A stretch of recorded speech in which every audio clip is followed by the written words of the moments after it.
করবে। আমার নাম নীলুফা আক্তার নীলু। পরিবারের সবাই নীলু নামে ডাকে। বয়স 21 বছর। আমার গ্রামের বাড়ি দৌলতপুর।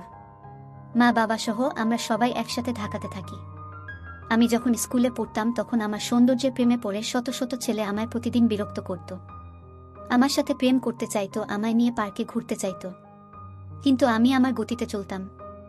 আমি এসবে কান দিতাম না, কারণ আমার বাবা একজন গরিব মানুষ। ঢাকায় আমরা যে বাসায় থাকি সেই বাসার নিচে আমার বাবা একটি মুদি দোকানের ব্যবসা করে। আমরা 3 বোন 2 ভাই। বুঝতেই পারছেন, আমাদের বড় পরিবার। 2 ভাই ছোট ছোট এবং 2 বোন আমার ছোট। একজন পড়ে ক্লাস 7-এ আর একজন পড়ে ক্লাস 9-এ। ভাই বোনের মধ্যে আমি সবার বড়। বাবার আমাদের এত বড় পরিবার চালাতে অনেক হয়। তাই আমি ভাবলাম, আমি যেহেতু SHC পাশ করেছি, তাহলে পার্ট টাইম একটি চাকরি করতে পারলে বাবাকে হয়তো কিছুটা সাপোর্ট করতে পারব। চাকরির কথা ভাবছি আর একটি জাতীয় পত্রিকা পড়ছি। হঠাৎ পত্রিকায় একটি বিজ্ঞাপন আমার চোখে পড়ল, আর তাতে বড় বড় অক্ষরে লেখা রিসেপশনিস্ট আবশ্যক। বিজ্ঞাপনে লেখা ছিল একটি সুপ্রতিষ্ঠিত কোম্পানির জন্য একজন সুন্দরী, স্মার্ট, পরিশ্রমী, লাবণ্যময়ী, সুদর্শনা এবং আকর্ষণীয় বাচনভঙ্গি একজন মেয়ে রিসেপশনিস্ট প্রয়োজন। যোগ্যতা HSC পাস আর উচ্চতা 5 ফুট 4 ইঞ্চি হতে হবে। আর নিচে একটি মোবাইল নম্বর দেওয়া আছে। সেখানে একটি ঠিকানা দেওয়া আছে, আর তাতে লেখা আছে, যারা চাকরি করতে আগ্রহী শুধু তারাই 20 তারিখ সকাল 10টার সময় ইন্টারভিউ দিতে আসার জন্য অনুরোধ করা হলো। ইন্টারভিউয়ের সময় সকল প্রকার সনদের মূল কপি এবং ভোটার আইডি কার্ড নিয়ে আসবেন। সাথে আপনার একটি বায়োডাটা নিয়ে আসবেন। আমি ভাবলাম, যদি আমার একটি রিসেপশনিস্টের চাকরি হয় তাহলে আমার পড়ালেখার খরচটা হয়তো আমি চালাতে পারব, আর পাশাপাশি আমি আমার বাবাকে একটু সাহায্য করতে পারব। কারণ বাবার এখন বয়স হয়েছে, বাবা মা আমাদের জন্য অনেক কষ্ট করছে, আর কত করবে। দেখি এবার আমি বাবা মাকে একটু সাহায্য করতে পারি কিনা। এই ভেবে আমি সবশেষে ইন্টারভিউতে যাওয়ার সিদ্ধান্ত নিলাম। তারপর আমার এক ছেলে বন্ধুর কাছে ফোন দিলাম আর বললাম, জাবির, আমি একটি কোম্পানি রিসেপশনিস্ট পোস্টে ইন্টারভিউ দিতে যাচ্ছি। এখন আমি কিভাবে প্রস্তুতি নিতে পারি? আমাকে একটু পরামর্শ দে। জাবির আমাকে বলল, দোস্ত, তোর যে চেহারা, পুরাই আগুন, তোর কিছুই করা লাগবে না। তুই শুধু ভালো করে সাজুগুজু করে কোম্পানির সামনে যেতে পারলেই হলো। ব্যাস, আর কিছু করা লাগবে না, দেখবি তোর চাকরি হয়ে গেছে। কারণ কোম্পানির এমডিরা মতো স্মার্ট একজনকে নিতে পারলে অনেক খুশি হয়। দেখিস, তুই যাও মাত্রই তো চাকরি হয়ে যাবে। আমি জাবিরকে বললাম, মজা করিস না দোস্ত, যদি পারিস তাহলে আমাকে ভালো কিছু পরামর্শ দে। তারপর জাবির বলল, দোস্ত, আমি মজা করছি না, সত্যি কথা বলছি। কোম্পানির এমডি তোর মতো আকর্ষণীয় মেয়ে পেলে হয়তো চাকরিটা দিয়ে দেবে, কারণ রিসেপশনিস্ট সুন্দরী মেয়ে ছাড়া তারা বসায় না। তারপর জাবির বলল, যা দোস্ত, তুই গেলে তোর চাকরিটা হবে। জাবিরের কথা শুনে আমার চাকরিতে যাওয়ার আগ্রহ আরও অনেকটা বেড়ে গেল। তারপর যেদিন আমার ইন্টারভিউ, সেদিন সকাল সকাল ঘুম থেকে উঠে ফ্রেশ হয়ে ভালো করে প্রস্তুতি নিয়ে চলে গেলাম বিউটি পার্লারে। সেখান থেকে খুব ভালো করে সাজলাম, একটা জিন্স প্যান্ট আর টি-শার্ট পরলাম, যাতে খুব আবেদনময়ী মনে হয়। আমাকে দেখলেই যেন কোম্পানির এমডির মাথা ঘুরে যায়। এমনিতে আমাকে সাজলে নাকি পরিমণির মতো লাগে, একথা আমার অনেক ছেলে বন্ধুদের কাছ থেকে আমি শুনেছি। তাই নিজেকে এমনভাবে প্রস্তুত করলাম যেন আমাকে দেখে কোম্পানির এমডির মাথা ঘুরে যায় আর আমাকে চাকরি দিতে বাধ্য হয়। কারণ আমি এটুকু জানতাম যে কোনো বড় কোম্পানির রিসেপশনিস্ট পদে সুন্দরী আর আবেদনময়ী ছাড়া কোম্পানি নিয়োগ দেয় না। তাই আমি সেরকমভাবে সাজুগুজু করে রোমান্টিক মন নিয়ে ইন্টারভিউ দিতে গেলাম। আমি কোম্পানির অফিসে ইন্টারভিউ দিতে গিয়ে ওয়েটিং রুমে বসে রইলাম। আর আমার সাথে আরও অনেকেই ইন্টারভিউ দিতে এসেছে। তারাও বেশ সাজুগুজু করে এসেছে, তবে আমার কাছে মনে হলো আমিই পারফেক্ট। জীবনের প্রথম ইন্টারভিউ, তাই নিজের কাছে অনেক ভয় লাগছে।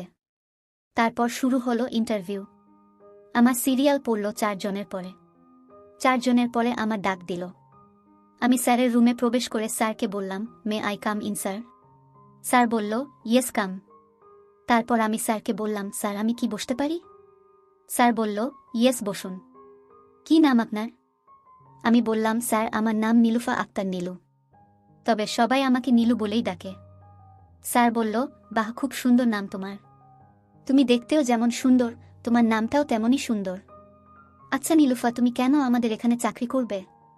আমাদের কোম্পানিতে কাজ করতে হলে রাতে দিনে, মানে অনেক সময় ডে নাইট শিফটে কাজ করতে হবে। তুমি কি পারবে নাইট শিফটে কাজ করতে? আমি বললাম, স্যার, চাকরিটা আমার খুব দরকার। মা বাবার সংসারের খরচ চালাতে হিমশিম খাচ্ছে। স্যার, দয়া করে যদি আপনি আমাকে চাকরিটা দেন তাহলে আমি এবং আমার পরিবার চিরকৃতজ্ঞ থাকবে। তখন স্যার বলল, আচ্ছা নীলুফা, আপনি একটা কাজ করতে পারেন। মনে করেন আপনার চাকরিটা হয়ে গেছে।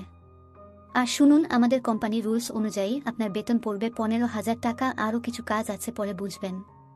আমি বললাম, কি কাজ স্যার? স্যার আমাকে বলল, তুমি এখানে শুবে, আর আমি শুধু তোমার এখান থেকে 1 সিরিঞ্জ রক্ত নেব। আমি তখন চাকরি হওয়ার লোভে স্যারকে আর কোনো কিছু না বলে সরাসরি বলে দিলাম, জি স্যার, আমি রাজি। তারপর স্যার আমাকে বলল, তুমি ভেবেচিন্তে বলছো তো? আমি বললাম, হ্যাঁ স্যার, আমি ভেবেচিন্তে বলছি। তারপর স্যার আমাকে বলল, নীলুফা, রক্তটা যে তোমার বিশেষ জায়গা থেকে নিতে হবে, হয় উপর থেকে, না হয় নিচ থেকে। আমি বললাম, স্যার এটা কিভাবে সম্ভব?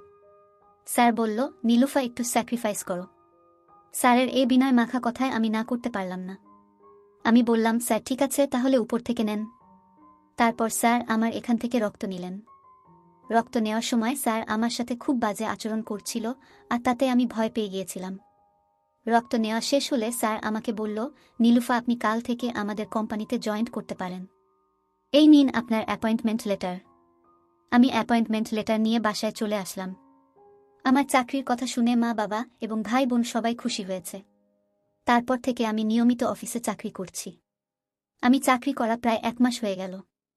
তারপর হঠাৎ এমডি স্যার আমাকে তার চেম্বারে ডাকল। আমি স্যারের রুমে গেলাম। তখন স্যার আমাকে বলল, নীলুফা, আগামী শনিবার আমাদের কোম্পানির বর্ষপূর্তি, যার ফলে আমরা আমাদের কোম্পানির একটি অনুষ্ঠানের আয়োজন করেছি।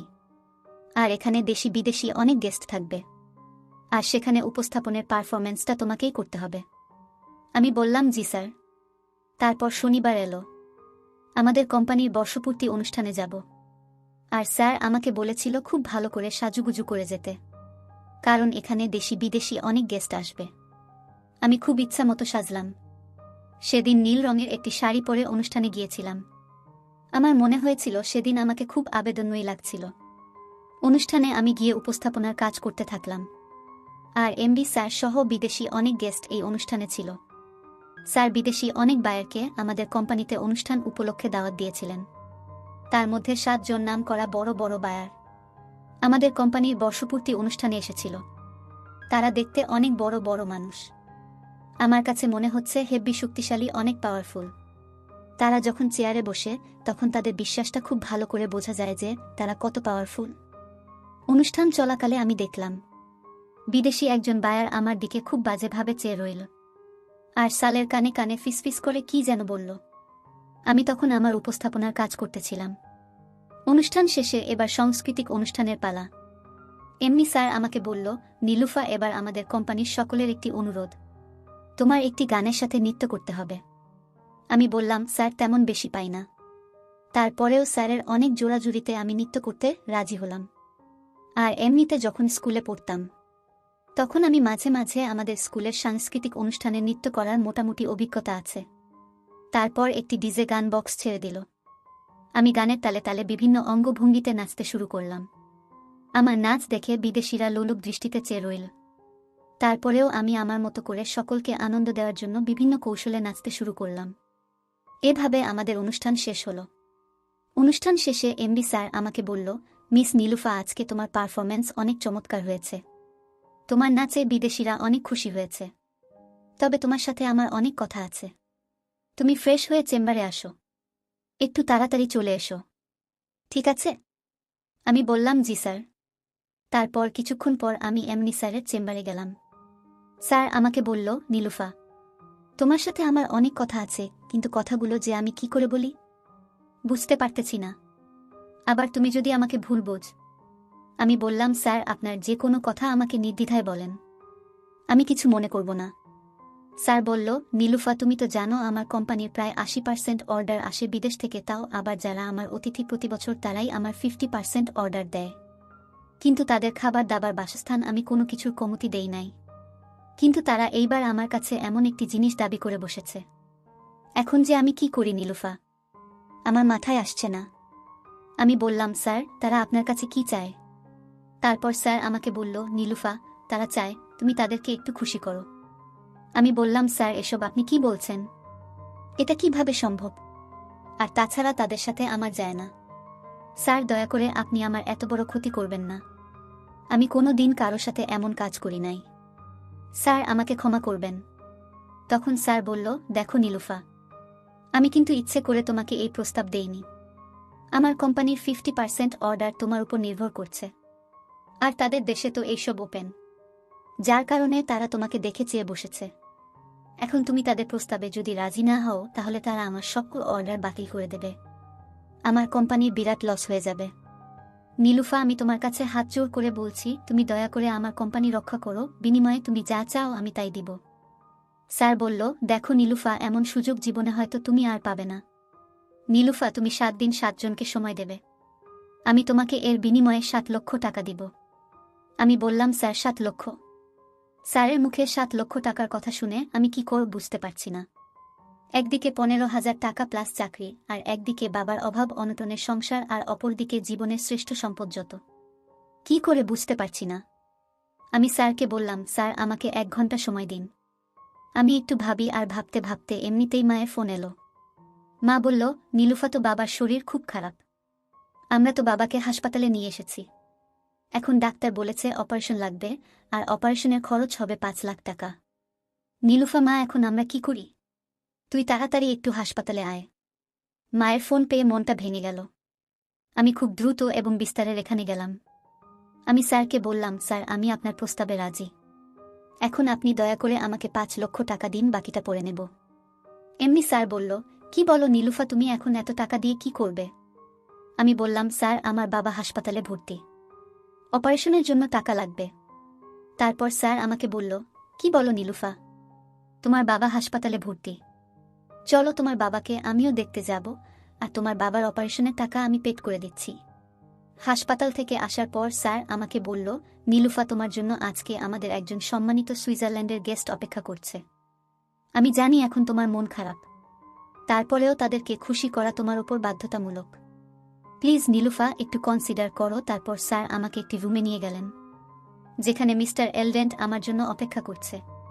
আমি গিয়ে দেখি মিস্টার এলডেন্ট সেখানে বসে বসে আমার জন্য অপেক্ষা করছে, আর বিদেশি পানি পান করছে। আমাকে দেখে মিস্টার এলডেন্ট খুব খুশি হল। তারপর মিস্টার এলডেন্ট কি যেন বিদেশি পাওয়ারফুল শারাব আমাকে পান করালো। আমি তা খেলাম। অনেক টেস্ট খাওয়ার পর দেখি আমার খুব এনার্জি মনে হচ্ছে এরকম 10 এলডেন্টকে আমি কন্ট্রোল করতে পারব। তারপর শেরমান শুরু করল। সে এতটাই রোম্যান্টিক যে এতদিন শুধু বিদেশিদের কথা শুনতাম, আজ নিজে উপভোগ করার সুযোগ পেলাম তাদের সাথে রোমান্স করে, আনন্দ করে, ফুর্তি করার। তারপর আমরা প্রায় অনেকক্ষণ আনন্দ ফুর্তি নাচ গান করলাম। এতদিন শুধু মানুষের নিকট শুনতাম যে বিদেশিরা আনন্দ ফুর্তিতে খুবই এক্সপার্ট, আর আজকে তা বাস্তবে বুঝলাম। তাদের সাথে আনন্দ ফুর্তি করে এতটুকুই বুঝলাম যে তারা যখন আক্রমণ করে তখন খুবই ভয়ানক হয়ে যায়, যা খুব কম সংখ্যক মানুষই সহ্য করতে পারে। এইভাবে 7টি দিন 7 জনের সাথে পার হলো। 7টি দিনেই ছিল আমার কাছে স্মরণীয়। যদিও আমার প্রথম খুব খারাপ লাগছিল, কিন্তু কিছুক্ষণ পরেই আমি শান্তি পেয়েছিলাম। আসলে সত্যি কথা বলতে তারা অনেক পারে, তারা অনেক পাওয়ারফুল বটে। আমি তাদের সাথে রোমান শেষ করে এমডি স্যারকে ফোন দিলাম। স্যার এসে আমাকে এখান থেকে নিয়ে গেল। তারপর কাজ শেষে এমডি স্যার আমাকে বলল, কি নীলুফা, তুমি আমার কোম্পানিকে বাঁচিয়েছ। তোমার জন্য আর একটি গিফট আমার পক্ষ থেকে। তুমি এবার চোখ বন্ধ করো। একটু পর স্যার আমাকে বলল, এবার চোখ খোলো। আমি চোখ খুলে দেখি স্যার আমার জন্য ডায়মন্ডের একটি রিং উপহার হিসেবে দিল, আর বলল, কন্ট্রাক্টের বাকি টাকা আমি তোমার অ্যাকাউন্টে ট্রান্সফার করে দিয়েছি। তারপর থেকে আমি এইভাবে স্যার আমাকে দিয়ে প্রতিনিয়তই কাজ করাতো। আমি আস্তে আস্তে তাদের বাধ্য হয়ে গেলাম। এইভাবে সকলের চোখ ফাঁকি দিয়ে চলতে লাগলো আমার কাজ। তারপর কিছুদিন পর বাবা মা আমাকে একটি ছেলের সাথে আমায় দিয়ে দিল। ছেলেটি খুবই দুর্বল, আমি তার কাছ থেকে কোনো কিছুই পাই না। আমার যা প্রয়োজন সে আমাকে তা কিছুই দিতে পারে না, কারণ আমার তো বেশি পেয়ে অভ্যাস। ভাবলাম তার সাথে মনে হয় আমার শান্তি হবে না, তাই আমি তাকে ডিভোর্স দিয়ে চলে আসলাম। ডিভোর্স দিয়ে চলে এসে আমি আবার আমার এমডি স্যারকে ফোন দিলাম। স্যার, আমি আবার আপনাদের সাথে কাজ করতে চাই। আমার অনেক প্রয়োজন, যা আপনারা ছাড়া কেউ এর চাহিদা পূরণ করতে পারবে না। তারপর আমার স্যার বলল, নীলুফা, তোমার জন্য এই কোম্পানির দরজা সারা জীবন খোলা। চলে এসো। তবে নীলুফা, তোমাকে আজকে আমি একটা সত্য কথা বলি। তুমি কি জানো প্রথম দিন তোমার বিশেষ জায়গা থেকে কেন আমি রক্ত নিয়েছিলাম? আমি বললাম, না স্যার। কারণ তুমি ছিলে আমার এই পথের প্রথম দিনে টার্গেট, আর বিদেশিরা আমাকে বলেছিল যাদের দ্বারা এই কাজ করা তাদের রক্ত পরীক্ষা করে রাখতে। কারণ তারা খুবই সচেতন, যাদের রক্ত একদম পরিষ্কার তাদের সাথে তারা আনন্দ করে। তারা খুবই স্বাস্থ্য সচেতন। নীলুফা, এই জন্য তোমার রক্তটা আগে পরীক্ষা করেছিলাম। তারপর তোমাকে এক নাটকীয় কায়দায় তোমার অনেক মূল্যবান করে দিলাম। তুমি এখন আমার 1000 কোটি টাকার সম্পদ। আমরা আমাদের কাজ চালিয়ে যাই। তারপর থেকেই আমি এখনো দেশের প্রতীক। প্রতিদিন শত শত মানুষকে আনন্দ দেওয়াই আমার মূল কাজ। জানি না এই পথের শেষ কোথায় আর কোথায় গিয়ে দাঁড়ায় এই জীবনের গতিধারা। বন্ধুরা, তোমাদের নিকট আমার একটি ছোট্ট প্রশ্ন। এই গল্প থেকে তোমরা কি শিখতে পারলে? দয়া করে কমেন্ট করে জানাবে। বন্ধুরা, ভিডিওটি যদি ভালো লাগে তাহলে একটি লাইক দিন, আর তোমরা যদি এরকম ধরনের মজার ভিডিও পেতে চাও তাহলে দয়া করে আমার চ্যানেলটি সাবস্ক্রাইব করো। তোমাদের সকলের সুস্বাস্থ্য কামনা করি। ভিডিওটি দেখার জন্য তোমাদের সকলকে অসংখ্য ধন্যবাদ।